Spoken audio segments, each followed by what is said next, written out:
Where you stay, I'll stay. When you move, I'll move. I will follow. All right. Where should I start this morning? You know, one of the interesting things about our children's program called Awana is that on Friday nights, we have all kinds of kids from K through 6th grade that gather together. And when you get any group of children in a room, you just need two. As long as you get two in a room, at some point, there's going to be a major disagreement. And so sometimes at Awana, we have kids get into either verbal or sometimes even physical altercations with one another. And I have to be honest with you, the children's ministry team, we developed a discipline policy for them, and the consequences are quite severe sometimes. The penalty can be quite severe. Basically, if you get into a verbal or physical altercation or in some way violate certain rules, like if you cuss somebody out or something like that, then what happens is that you get sent home for the night. And not only that, afterwards, you are grounded from the program until you've had a chance to talk to you and kind of work it out and come to an agreement. We send this discipline policy home with the children so that parents understand what's going to happen to your kids. And so it doesn't matter if you've attended our church for 5 days or 5 years as a child, but this policy applies to every single one of our children. And oftentimes when kids get in trouble, there's going to be a lot of apologies. There'll be, I'm so sorry, I didn't mean to do it, I didn't mean to say that. And there's tears that usually come with it, and that's really hard to resist. And some of our leaders in Awana are such soft-hearted, overflowing with the love of Christ, people that they always ask us the question like, well, do we have to be so harsh with the kids? Can't we just forgive them and love them? And sometimes even our commander is the most soft-hearted of all, the Awana commander. And the issue here is that we do love these children, we do forgive them, but the consequences actually help to teach and enforce godly boundaries. Because I want you to think about it this way. If there are no consequences to breaking the rules, what is the message that you send those who violate the rules? The rules don't matter. The rules are not a big deal, that I can get away with it. And on the flip side, what is the message that you send to other children? That this place is not safe, that there's no one who's going to safeguard and protect me when somebody violates the rules against me. And so it's important because even from a very young age, human beings recognize injustice. Our hearts mourn when we see injustice. We get angry. It makes us angry when we read all these different stories in the news. And it should, because there's something in us that still reflects the image of God that was built into us, that when God made us, that reflects His holiness and justice. We have an innate understanding of that. And so this morning, it oftentimes, as we're going to look at the continuing Old Testament law that God gives after the giving of the Ten Commandments, and oftentimes when we look at the Old Testament law, we see it as if there's this harsh and angry God who gives harsh and angry consequences. But I want you to look at it with different eyes this morning. Instead, to see it as God's strong boundaries designed to protect the children that He loves. And so if you have a Bible, you'll want to turn in it to Exodus chapter 20. Exodus is the story of being unbound, that as we encounter the glory of God, He sets us free to worship Him and to become His people together. And there's this whole picture in this story of moving people from slavery to freedom.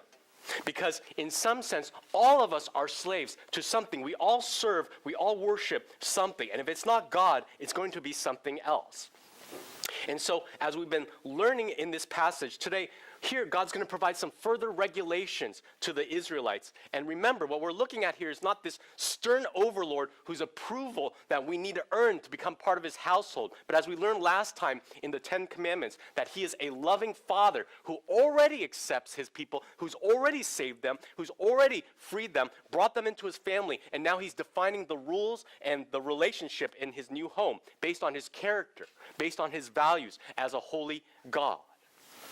And you remember we also talked about last time that there are three types of law that God gave in the Old Testament. There's the ceremonial law, which is things like how you should worship Him in the festivals, in making sacrifices, and all these other worship examples, what you should eat or drink as ways of worshiping God. Then there's also the civic law, which governs Israel as a nation under God. But we know for those two things, they don't apply to us anymore in this New Testament, in the New Covenant, because the ceremonial laws we learn from the New Testament, they all are regulations that point forward to Christ, Colossians 2:17 tells us. And so they no longer apply because Jesus fulfills them. The same with the civic law. The civic laws that govern Israel as a nation don't apply to us today because the church is not a state. We have a king, but our kingdom is spiritual, not national or political. And the last category was the moral law of God. And we learned from the Old Testament that that lasts forever. And in the New Testament, Jesus teaches us because it reflects the very nature, character, and heart of God. So the passage that we're going to look at today contains all ceremonial and civic laws that God gives to specifically the Israelites.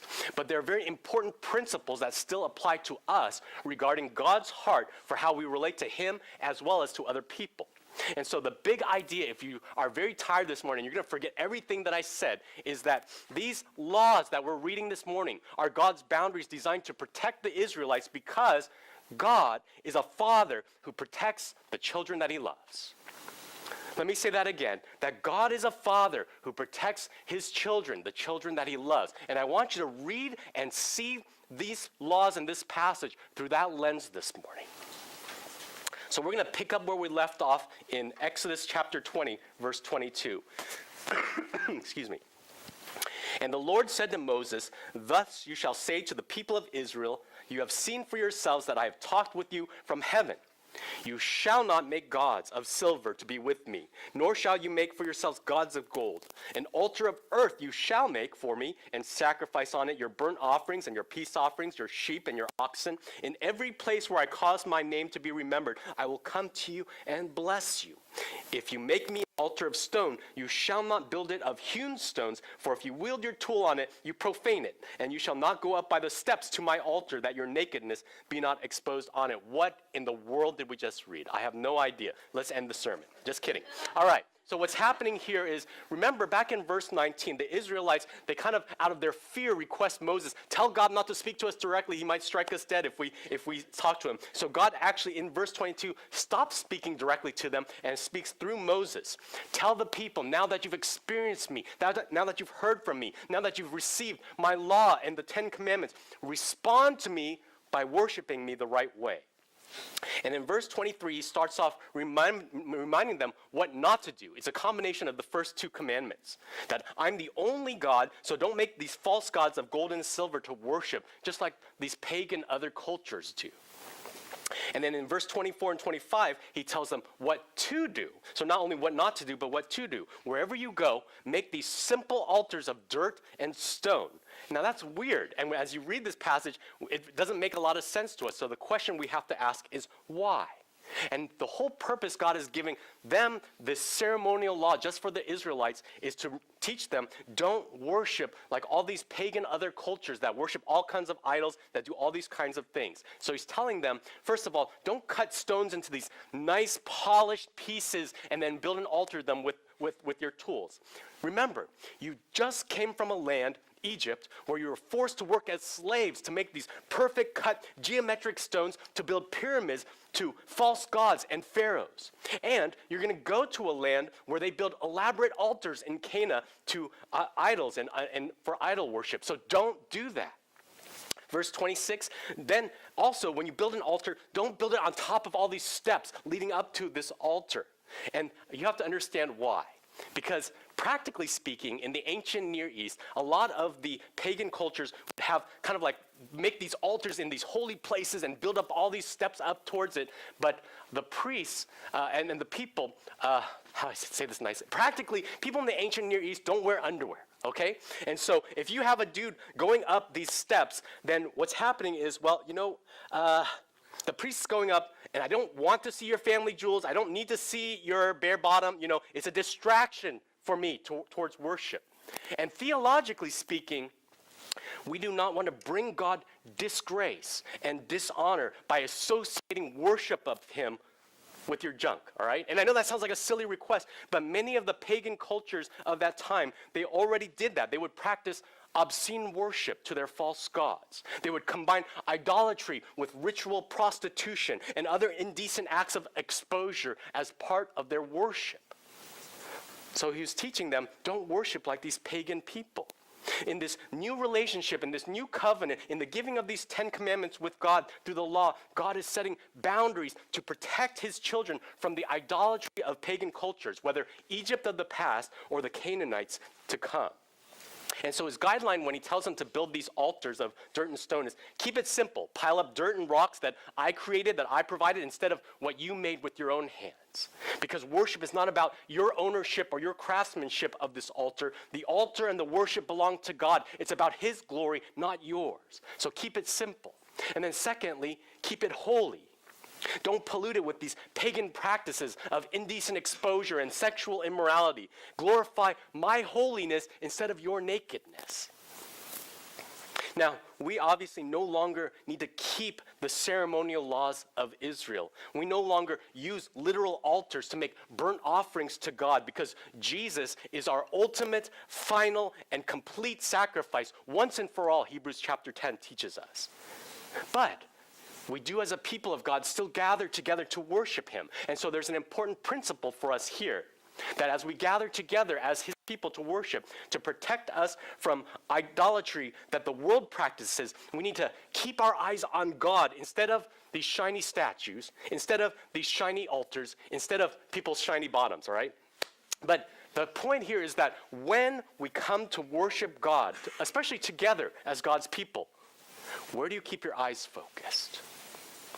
I took an informal poll amongst leaders at the Crossing over this past week. I had them just kind of reply by email. About 25 people responded, so that's about 20% of our congregation.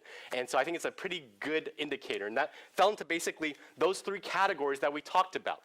Idols, mirrors, like when you look at the altar and you make it about yourself, and then what are some of the nakedness of other people that distract you? And I'm not going to go through every single one, but I want you to measure your own heart this morning. These three principles of worshiping God that God wants us to protect us as his children from idolatry.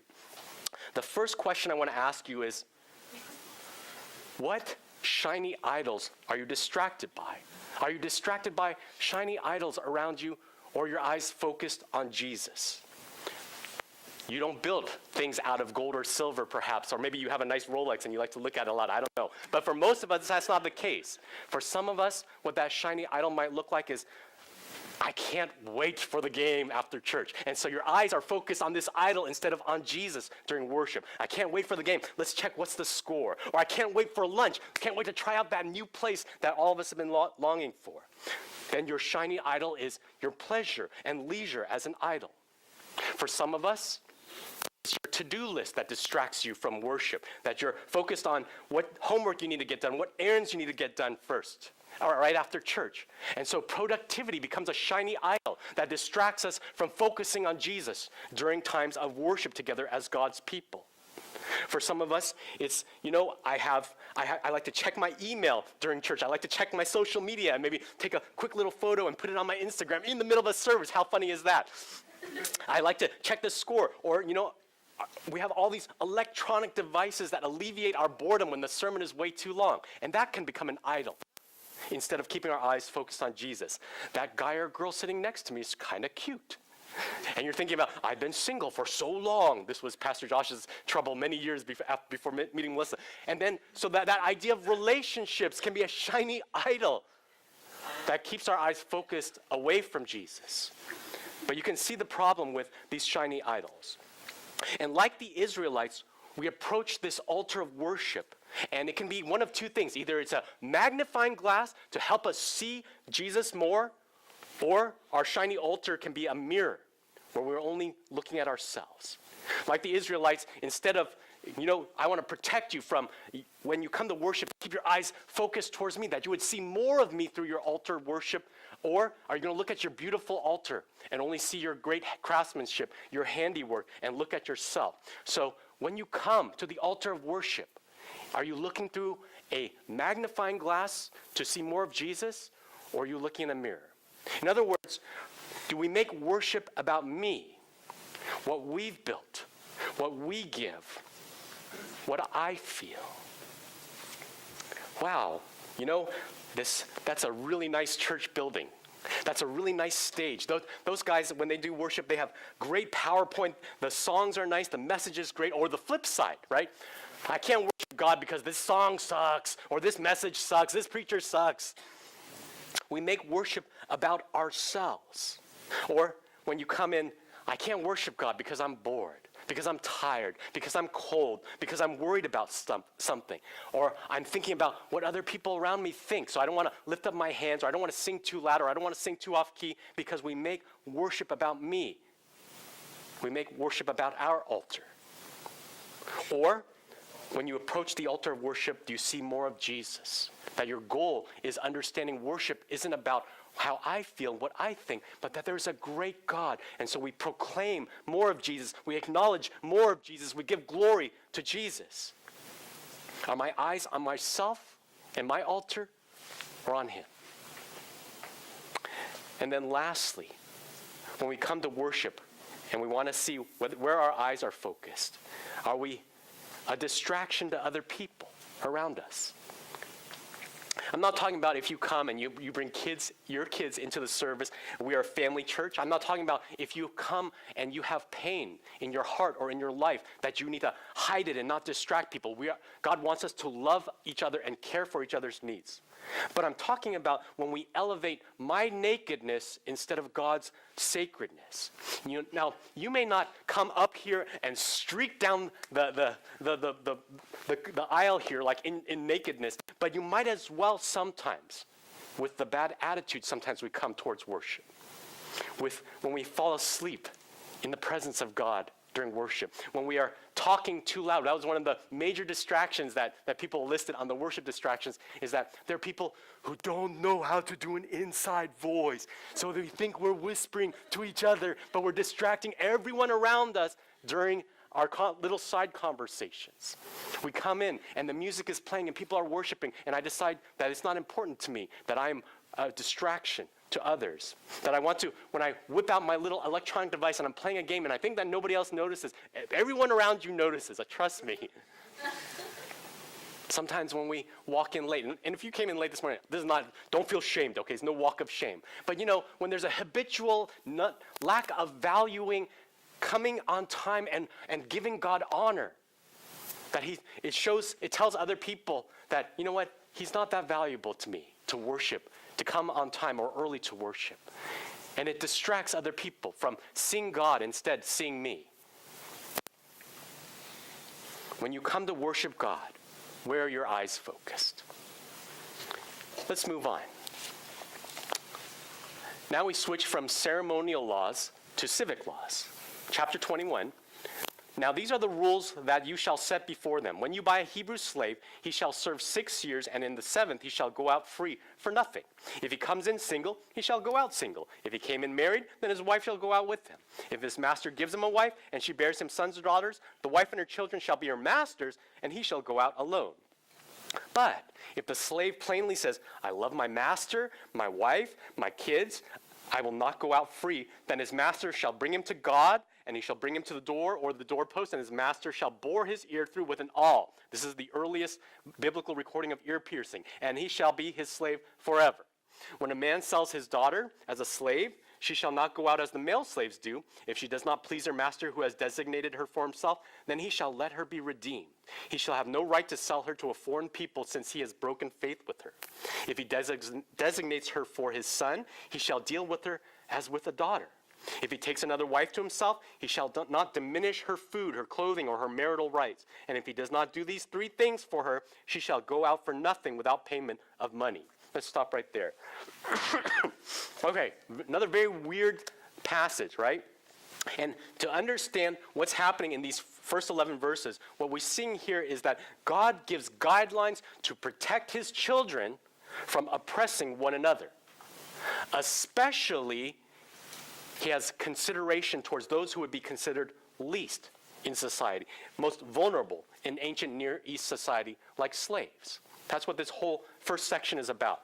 Now, We, through our modern eyes, we see slavery as evil, as we should, because our picture of slavery is when somebody unrighteously steals a person from their family or from their home, declares them their property, dehumanizes them through brutality, destroys them through oppression.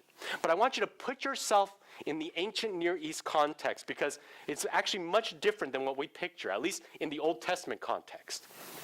In the ancient Near East, life was hard. There's no social welfare system. There's no government and unemployment benefits. So let's say that for the destitute person who maybe falls into a deep debt, they would sometimes subject themselves to slavery to another person. And that it could actually be very beneficial because they were provided food and shelter and sometimes even a little bit of income. We see that in as early as Genesis chapter 47. Now, so the type of slavery we're talking about is not slavery by being conquered or by being forced into slavery, but we're talking about in the Old Testament this willingness to subject yourself to slavery through a written or verbal contract, often due to having an unpayable debt that you had maybe towards somebody else. And so your choices were, I could either languish in prison for this debt that I owe, or I can actually work my way out of debt through this slavery contract.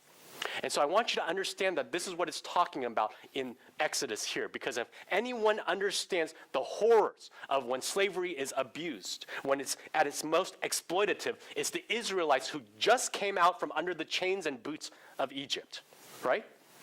So in verses 1 and 2, just as God gives a holy rhythm to our work and rest during the week that we talked about in the Ten Commandments when we talked about the Sabbath, he also sets a pattern to give rest to slaves. After 6 years of service, on the 7th year, that they are to be set free. No strings attached. They don't have to pay a penalty, get out of jail early free card. It's called a year of Jubilee, when all the debts were paid, including of slaves. All of those debts were forgiven. And that's explained in more detail in Leviticus chapter 25. And we have a word that describes that. We call it grace. When you are forgiven, when you receive that which you did not earn, that you could not pay for. And so we see God protecting slaves even in their length of service, that after the 7th year they were to be set free. Now in verse 3, to protect both the slaves and the masters, when a service contract came to an end, then God stipulated that nobody loses what was rightfully theirs to begin with. So if you went in a slave that as a single person, then that's how you leave your slavery. If you went in married, then you leave married. The master doesn't get to keep your wife and kids. But, and so that protects the slave. But God also stipulates,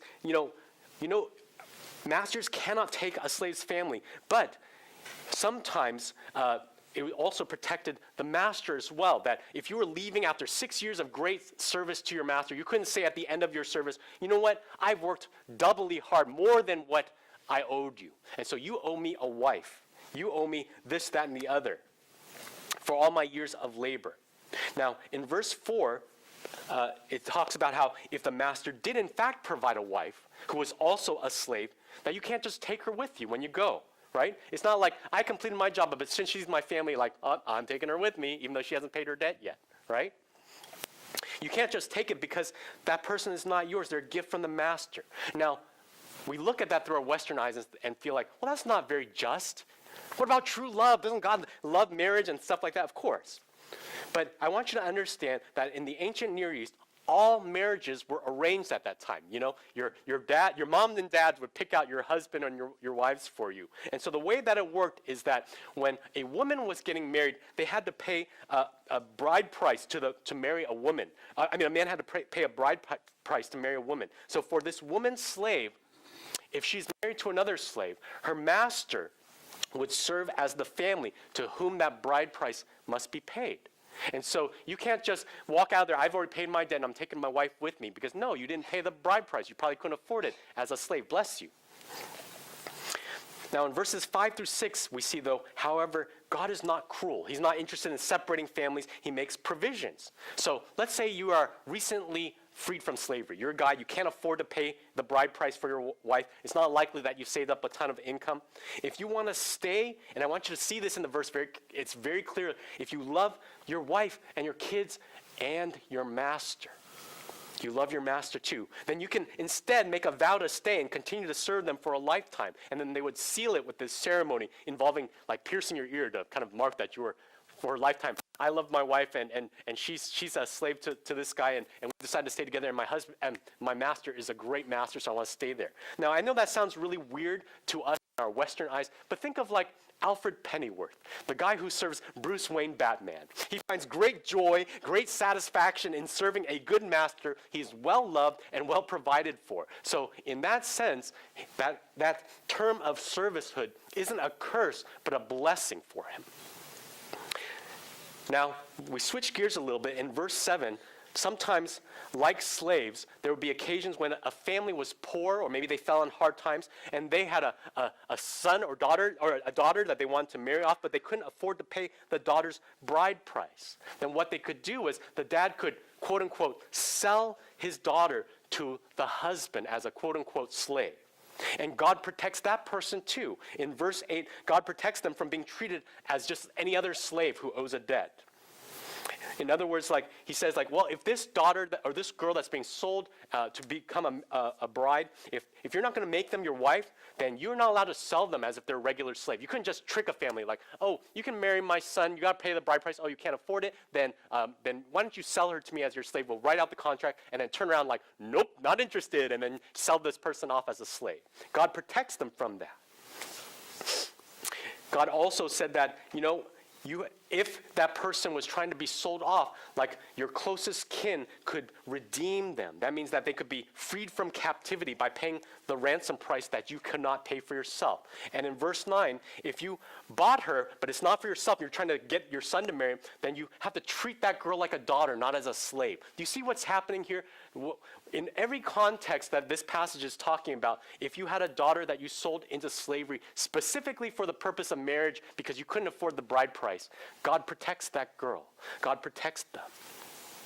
And in verse 10 through 11, it's not that God condones this, but if there was like a polygamous marriage, like another woman came into this family, which was very common in the ancient Near East, God also says you can't deprive that girl of food, of clothes, of intimacy in favor of this new wife. If you deprive them of any of these three, God commands them that she's to be set free without need to be redeemed or to pay a cent for herself. And the whole point here is that God protects his most vulnerable children from being taken advantage of, from being abused, from being neglected, from being treated as less than other people. He gives great dignity to even the least in society. What about you? Do you protect those who are vulnerable? Do you give dignity to your brothers and sisters in Christ who are vulnerable? We are no longer bound by the civic laws of Israel, or we don't live in the Israelite system of slavery and marriage, but these principles reflect God's holiness and his justice, and we too should live them out. Many of you know that I have a little brother. I often tell sermon illustrations about all the ways that I pulled pranks on him and all the ways that I would perform little experiments on him. And he's not a slave to me, but I was a tyrant. I was an oppressor, a pharaoh towards him in many ways. And I joke about it in the sermon illustrations, and my brother, he's okay with it now. But there was this time recently, a few months ago, when I felt a deep conviction in my heart from God. And you know what? You are an oppressor. You oppressed your brother many years ago. And it's not just forgive and forget. You never dealt with it. And so I felt a conviction from God's Spirit to go and have a real conversation, a deep conversation with my little brother. He's also grown up, married, has a son older than my son. But particularly after my son was born, I knew that God was speaking to me to have a hard conversation with my little brother. And I sat him down and said, you know what? Now that we're grown up, I recognize that I was very cruel towards you as a child. Especially after our dad died, it should have been my job to take care of you, to protect you, to nurture you. And I didn't do those things. And so there's two things that I need to say to you. The first is that I repent and I confess my sinfulness towards you. And I want to heal this relationship. And I'm so sorry for the ways that instead of protecting you, I oppressed you and I was cruel towards you. And the second thing I told him is that with my son, I see one of the reasons why I knew that God was speaking to me is with my son, I could feel that God was telling me, this is your second chance. You should have been a protector. You should have been a man that loves and protects your younger brother. And now you have a second chance to get it right. But I don't always know how. So I told my brother, as part of our healing process, would you help me to get it right this time? Would you help me to love and protect my son? And so I want to ask you, how are you an oppressor? Are you kind and just with people who you can influence? Your employees, the team that you work with, your younger siblings, your children, people that you have influence over, like your neighbors, your coworkers, anyone that God has given you some authority or some influence over. Are you kind and just towards them? Or do you take advantage of them through your selfishness, through your laziness, through your insecurity? Do you dehumanize people with your words? Do you destroy them with how you treat them? And I'm not just talking about, there's all these ways that we do it, very simple ways, when we're constantly sarcastic with people and putting them down. We oppress people sometimes and we don't even realize how deeply the wounds are that we inflict. And it's not just by the oppression that we commit, but also sometimes by the care that we omit from people. When we deprive someone of their needs, when we withhold love from someone because we're frustrated with them, when we shut down and we give people a cold shoulder to wound them in our passive aggressiveness. We oppress in the ways that we commit, as well as the love that we omit from people. How do you need to repent and change this morning? And if you've been oppressed by other people, I want you to hear in this passage God's goodness and his concern in his law, that it is not in his character to turn a blind eye or to forget those who are least, those who are vulnerable, that he sees you, that he hears you, that he is concerned for you, and that he will protect those who feel vulnerable. That there's no one who is getting away with oppressing you, that this is not the end of your story, but that redemption is still being written by our mighty protector God. Let's move on to this last section. Verse 12. Whoever strikes a man so that he dies shall be put to death. But if he did not lie in wait for him, but God let him fall into his hand, then I will appoint for you a place to which he may flee. But if a man willfully attacks another to kill him by cunning, you shall take him from my altar, that he may die. Whoever strikes his father or his mother shall be put to death. Whoever steals a man and sells him, and anyone found in possession of him, shall be put to death. Whoever curses his father or his mother shall be put to death. When men quarrel, and one strikes the other with a stone or with his fist, and the man does not die but takes to his bed, then if that man rises again and walks outdoors with his staff, he who struck him shall be clear. Only he shall still have to pay for the loss of his time, and shall have him thoroughly healed. When a man strikes his slave, male or female, with a rod, and the slave dies under his hand, he shall be avenged. But if the slave survives a day or two, he is not to be avenged, for the slave is his money. When the men strive together and hit a pregnant woman, so that her children come out, but there is no harm, the one who hit her shall surely be fined, as the woman's husband shall impose on him. And he shall pay as the judges determine. But if there's harm, then you shall pay life for life, eye for eye, tooth for tooth, hand for hand, foot for foot, burn for burn, wound for wound, stripe for stripe. When a man strikes the eye of his slave, male or female, and destroys it, he shall let the slave go free because of his eye. If he knocks out the tooth of his slave, male or female, he shall let the slave go free because of his tooth. When an ox gores a man or woman to death, the ox shall be stoned, and its flesh shall not be eaten. But the owner of the ox shall not be liable. But if the ox has been accustomed to gore in the past, and its owner has been warned but has not kept it in, and it kills a man or woman, the ox shall be stoned, and its owner also shall be put to death. If a ransom is imposed on him, then he shall give for the redemption of his life whatever is imposed on him. If it gores a man's son or daughter, he shall be dealt with according to the same rule. If the ox gores a slave, male or female, the owner shall give to their master 30 shekels of silver, and the ox shall be stoned. What are we reading? And this is really like culturally contextualized stuff this morning. Basic point of this section of the text is that God gives guidelines to protect his children from unjust violence, particularly perpetrated against one another. So in verses 12 through 14, God says that if you commit genocide, whether you are rich or poor, whether it's against a male or female, then the sentence is death. Now, verse 13 is very important because unlike many cultures in the ancient Near East, God, in the Israelite culture, he actually distinguishes between intent to murder versus accidental manslaughter. That's the first instance of that. Most of the ancient Near East cultures, you kill a person, doesn't matter if you meant to do it or not, all the sentence is the same, death. So God says in cases of accidental manslaughter, a family still had a right to exact revenge, but what God did was he provided cities of refuge. They were basically these cities that were no revenge zones, and God talks about it more in Numbers chapter 35. But it's basically these cities where you could not take revenge against somebody who's a manslaughterer, and to prevent somebody who's rightfully passionate because their family member is killed. So to prevent that rightful passion from leading to wrongful revenge, particularly allowing that person to go through a fair trial. Now, what happened is, if you're guilty, then you were confined. It's like a prison sentence. You had to be confined to that city of refuge until the current high priest of the nation died. So that could be 5 years if the guy was older. It could be 50 years if it was a young high priest.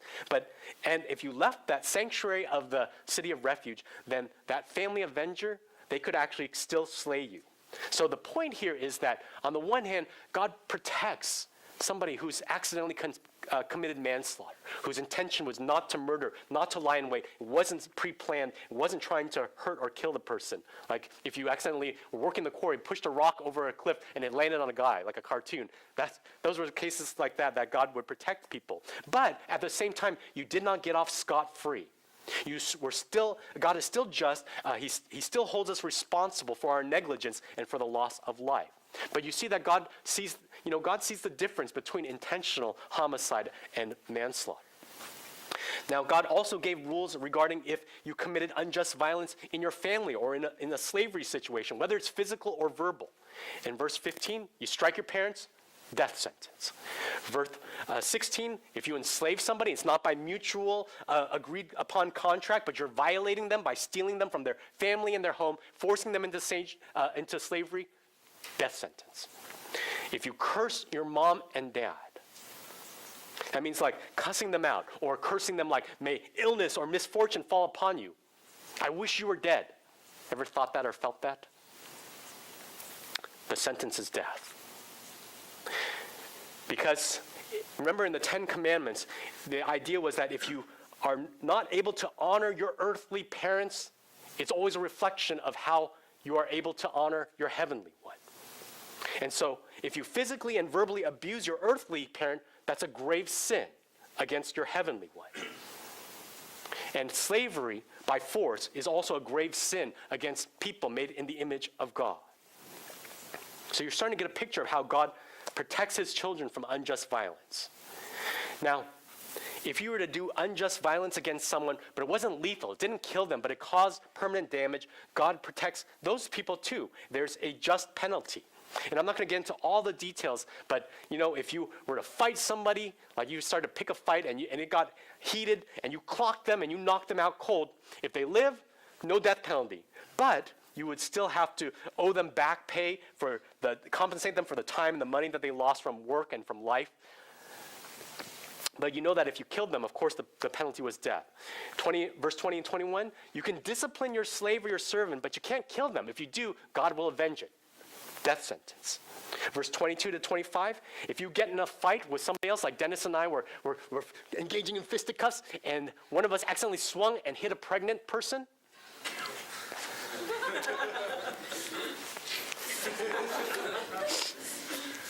if that happened, God protects that pregnant woman and their child. Like what happens is, God says that, if something like that happens and the woman is it causes like a forced early delivery, if there's no harm to the woman or the child, you still have to pay fair compensation. You still have to pay. And the reason why is God produces all these laws and guidelines because it's a deterrent, right, to prevent us from engaging or even kind of moving in that direction of these kinds of violations. But if there's harm to that child or mom, then you have to pay proportionally, and including if you accidentally cause the death of that child or mom, your life is forfeit. See, God holds sacred the dignity of human life made in his image. And in verse 26 to 27, just in case it was unclear, God is saying it's not okay to hit your slave, but just not kill them. He says if there's unjust, violent harm that you cause to that person, then you lose all your rights to that slave. They get to go free. So even in cases where there was no death, or if someone wasn't killed, nobody gets away with violence. There's a stiff penalty that God imposes on the Israelite culture as a deterrent to protect. You see that? These are deterrents to protect people who are slaves, people who are pregnant, people who get even into fistfights. And the goal of those deterrents is to make the Israelites think twice. Am I risking doing damage to somebody else? Because if I do, I will have to pay gravely. Excuse me, sorry. And even in cases where it's violence done by somebody's animal, and I'm not going to get into detail about it, but God protects people. In verse 28 to 30, if you own a bull and it flips out and it gores people to death with its horns, if it's an accident, well, then they just put the animal to death. But if your bull has a history of violence and you've been warned, and you didn't deal with it, you didn't put it in a pen, you didn't tell people, you could even sell your bull and kind of like, it's like a used car that's a lemon, right? You don't tell people, oh, it kind of, gets a little violent and kills people. And if you don't warn anybody, then the penalty, God says, is both the ox and the owner. Death penalty. Now, God is still merciful. He tells people that you can pay a ransom price for your life to buy back your life, to redeem your own life. But the point is, whether it was a lethal harm or not, God sets up these deterrent laws to govern and protect the Israelites from unjust violence against one another. So the final thoughts I want to leave you with is, what about you? Are you a violent person? Do you have a tendency to explode? Do you solve things with your fists? Do you punch walls and punch people, anyone that gets in your way when you're mad? Are you somebody who is a life giver or a life taker? What I mean is, do you give life towards people or do you drain it away from people? Do you drain it away with violence through your attitude and words towards people? Maybe you don't solve things with your fists, but you yell and you scream and you rage against people. You threaten people, you control your husband or your wife. Are you a violent aggressor? And how do you need to repent and to change? If you've been abused or violated by someone else, and it sometimes feels like our society or the system turns a blind eye to it, you need to know from this passage there's a God who stands up for you. When by violence someone steals your dignity or your security, your hand or your eye, your life, that God is not powerless, God is not silent, that he demands justice, he provides justice, he is a God who protects us. That's the lesson. Many of you know that I moved to California after my father passed away when I was in elementary school. And so I moved here when I was about 8-ish, 9-ish years old. And I had to transfer schools a couple times because I had a lot of issues. I was an angry kid after my dad died. But I have to tell you, as angry as I was, and as often as I got into little fist fights, I remember distinctly in 4th grade, there was a season where I was terrified of going out to recess. Recess, you would think, is like the kid's happiest moment of the day. But the reason why I was so terrified was that there was a boy who was a little bit bigger than me. And for about 2 weeks, he sexually abused me. He would take me from the playground and chase me around and get me into a dark alcove where no one could see. And I was sexually abused several times. And I remember spending about a month. My only goal was to hide. I would hide in the bathrooms. I would beg my teacher, can I please just stay in the classroom during recess? And I remember the horror and the shame of that season. And wishing somehow that I still had a dad, that there was some strong dad that would protect me. And we often see the Old Testament law as a harsh and angry God who visits harsh and angry consequences on people. But when you have a dad who's willing to put up strong boundaries, who's willing to say, when somebody does something evil against you, I will protect you, I will avenge it, I will prevent it, then we see that God is a God who provides strong boundaries designed to protect us because he loves us as his children. And it's easy to read this passage and just think about it from one side or the other. But one of the things that I shared this morning was that I also realized I'm not just somebody who was violated. I'm also a violator.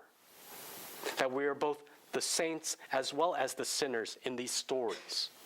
And so it's not enough to simply point the finger at other people, what evil they've done to me. And it's not enough even to just point the finger at yourself, what evil I've done to others. That's just the starting point.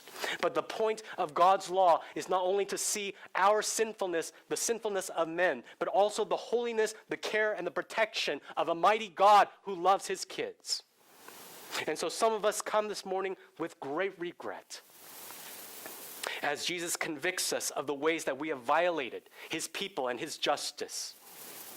Fortunately, there's a God who satisfies his own justice with his own mercy and his own sacrifice through his Son. He gave up Jesus for people just like you and me. And as we repent of our idolatry, of our oppression, of our violence, that he is quick to forgive and that he is at work to change us and heal us. And some of us come with great pain this morning. And I want you to know that you can take comfort in the here and now, that there is a God who sees you, who loves you, who protects you, who loves his children and proves that by his provision in the law, in his justice. That there is no one who is getting away with injustice against you. That this is not the end of your story, that redemption is still being written by a mighty God, a mighty dad who protects his kids. And in Revelation 21:4, it promises that there will come a day when God will wipe away every tear from our eyes. That death shall be no more. That there will be no more mourning or crying or pain, for the former things have passed away. There's a God who loves us and who protects us. And even though sometimes we're in the midst of very real pain and suffering, God is not blind. He sees. And he is not forgotten. He will be just. He promises. And he shows us that he promises through his good regulations. He is a God who is going to avenge us, protect us, and he loves his kids. Would you bow with me in a word of prayer this morning?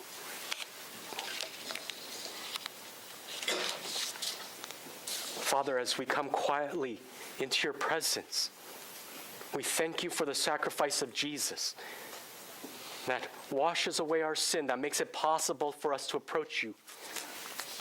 That is not some far away with many gates and many barriers, but it is approaching the loving armchair of our King and our Dad.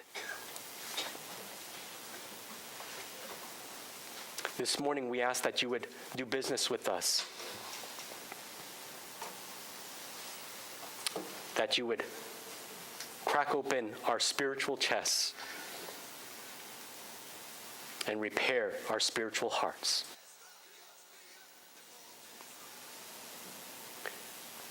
We come recognizing that many of us are the opposite of you, that we work against you as a protector,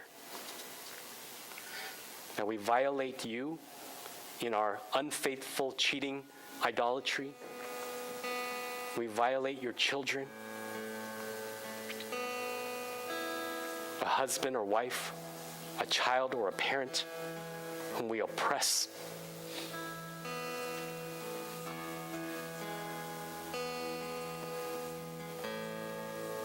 We look at our siblings, our coworkers, as less valuable than us, and we do not see the dignity of the image of God in them, however flawed it is, that you value them, that you love them just as much as you love us. And we violate people with our violence, in our attitudes, in our words, in our heart, in our actions.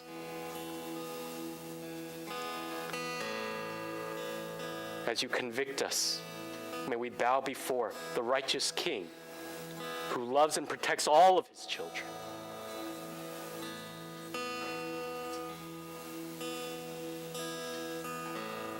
And for some of us, we come with fresh wounds or long scarred cuts that we've tried to ignore.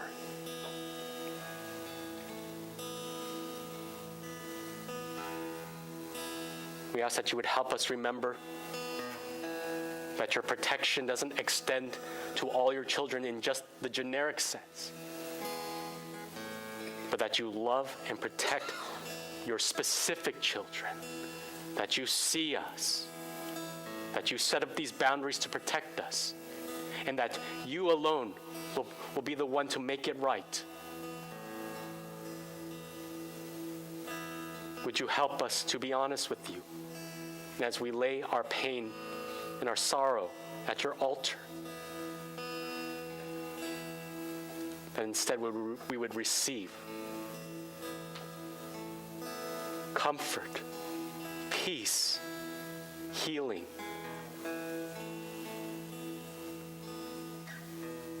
That as you collect the tears that we shed, you wrap your loving arms around us as a mighty Father, that we are safe under the mighty shadow of your wing.